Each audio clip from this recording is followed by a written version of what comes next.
And so went the ejote corazon, I guess. Unlike Concha's, however, my heart didn't fit the size or shape of a green bean, but more of a turnip, with all the bitterness wrapped up inside of it. It was the Thursday night after the Wednesday that I decided to start living my life again when it happened. I was on my way home from Mata's pawn shop on Antigo Street when I decided to take a spin around the restaurant. I used to always do this, just to see what the restaurant looked like at night. As I drove around the curve and onto Local Street, I noticed someone run behind the back of Chile Reano. I stopped my car on the corner and waited. It was too dark and there were no lights to light up the outside of the restaurant, so I decided to turn my car back around and take a closer look. It might have been a burglar with a knife or gun trying to break into the restaurant, or better yet, someone trying to get inside to find food. Then again, it might only have been a prankster trying to cause some trouble. I don't know why I went back that night to see who was lurking around the restaurant. I just did. I slowly pulled my car quietly up around the front of the restaurant, killed the engine, and opened the car door and got out. I didn't see or hear anything. I quickly searched the insides of my car for a weapon, but all I found was an old ping pong paddle underneath my seat. I grabbed it and quietly closed the car door. As I walked slowly around the corner of the restaurant, I bumped my knee on the cast iron cage that protected the building's air conditioning unit. I felt a hand fall on my shoulder. I turned around, swinging the ping pong paddle wildly. "No, Pete, it's me, a frantic voice called out. "Don't hit me." "Mr. Mendoza, what are you doing here?" "Oh my God, you're naked," I said, shocked. "Pete, listen to me, please. It's a long story. You've got to help me," he said, trying to cover his genitals with his hands while he talked. "But what happened? Did someone rob you and take your clothes?" "I can't explain it right now. I just need you to take me home, please. I made a mistake, I guess. And, well, I'll explain it to you all later, Pete," he said with a defeated look on his face. "But I can't right now like this." "Sure, okay, come on, Mr. M. My car's up front," I said, gesturing for him to follow me. Just then, Jose, Arnold's longtime cook at the restaurant, came around the corner of the front of the building. "Jose," I asked him, "is that you? What are you doing here?" "My God, you're naked too!" "Hey, wait a minute now, Mr. M. What the heck is going on here?" I asked him. Jose interrupted and said, "No time to explain, Pete. You gotta take me home. The police will arrest me if I try to walk home like this. You gotta help me." Mr. Mendoza walked out from behind me and said in a somber voice to Jose, "So, old friend, she got you too, I see." "What are you talking about, Mr. M? Who got him? Who got you? I don't understand any of this. None of it makes any sense." Jose shrugged his bare shoulders at me as if to say, "Beats me," and in doing so, he exposed his genitals for a second before quickly covering them up again with his hands. Mr. Mendoza stared at the ground blankly. Whatever it was, whatever happened to the both of them that strange night, I would never know. Finally, I said, "Listen, guys, forget it for now, okay? Come on, I'll take you both home. I have 2 old towels in the back seat of my car. They're not the greatest, but they're clean enough to cover up with." They both nodded in agreement and followed me to my car. "Ow," Mr. Mendoza said as he tried to walk on the loose gravel in the parking lot. "You all right, Mr. M?" I asked him. "Yes.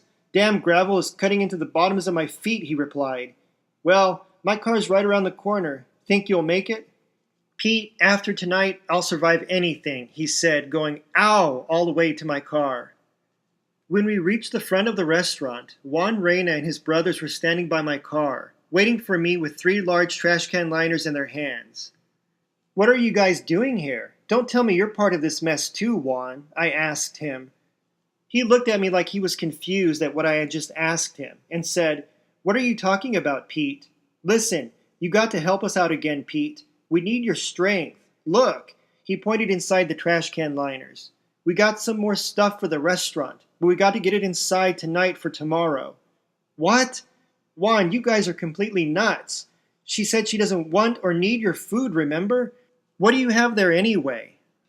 12 sacks of sweet red potatoes, 10 giant cans of cream of corn, and 34 ears of red corn, he replied as he fumbled through the trash can liners. Oh my god, I can't believe this is really happening tonight. I must be in my bed at home having a damn nightmare, because none of this can be real anymore. No, Pete, this is no dream. Can you help us get all this stuff inside? Juan asked me. No, he cannot help you damn idiots, because he's taking us home, Mr. Mendoza spitefully said to Juan and his brothers. Mendoza, is that you behind young Pete there? Juan asked him. Yes, it is. Who's that with you back there? Jose. Juan and his brothers smiled at each other and then said smugly, Is it cold out tonight? Ha ha, very funny, old man, Mr. Mendoza snorted. Pete, can we just go now, please? No, he can't. He's got to help us get this stuff inside in time for tomorrow, Juan replied. We're standing out here naked and freezing to death, you idiot. Pete's taking us home because we asked him first, Mr. Mendoza snorted. See, Jose quickly agreed. We can't just stand out here naked like this. The police might come and arrest us or something. We'll empty this stuff out of the trash bags and let you use them to cover up with, Juan offered, pulling out the bags of potatoes. And then maybe you can help us too, Mendoza. Help you do what? Mr. Mendoza growled. Get all this stuff inside the restaurant. What? You old men are out of your minds. No, we can't do that, Mr. Rena. That's breaking and entering and the police might come and arrest us, Jose said. Jose, you are as bright as a dim bulb in the dead of winter. Pete's taking us home and that's it, Mr. Mendoza replied. But wait, Juan shouted, blocking our path to my car. We still got our code names, Pete, remember? I'm Blackbird. He pointed to his brothers to repeat theirs. Mockingbird, Sparrow, his brothers shouted. And Pete is still Robin. Pete, what the hell are they talking about? Mr. Mendoza asked me with a puzzled look on his face. It's a long story, Mr. M. I'll tell you about it sometime. This is ridiculous, Mr. Mendoza growled angrily. We're standing out here naked and freezing to death, and all you and your brothers can think about is breaking into this damn restaurant to put your own food in there. The Reyna brothers looked at each other and then said, "See," in unison. You're idiots. Well, at least I'm not the one who's naked right now, Juan said, smiling. Okay, guys, that's it. I gotta take Mr. Mendoza and Jose home, okay? Juan, why don't you and your brothers go home for the night and rethink all of this? We'll talk about it in the morning, supposing there is one after tonight. But Pete, tomorrow we'll have to eat the same junk again and put it into our mouths. Oh, the awful tastes are already coming back to me, Juan grumbled. Stick it up your damn asses for all I care if you despise it in your damn mouths, Mr. Mendoza shouted at him from inside my car. There's no need for him to be ugly to us just because he's naked, Juan said. Juan, you and your brothers just go home for now. I'll see you tomorrow, okay? See, I guess so. Come on, Juan said to his brothers. Pete's too busy driving around the naked people tonight to help us. I got in my car and started up the engine. As I drove onto Local Street, I looked in my rearview mirror and saw the Reyna brothers standing there with their 3 trash can liners full of food.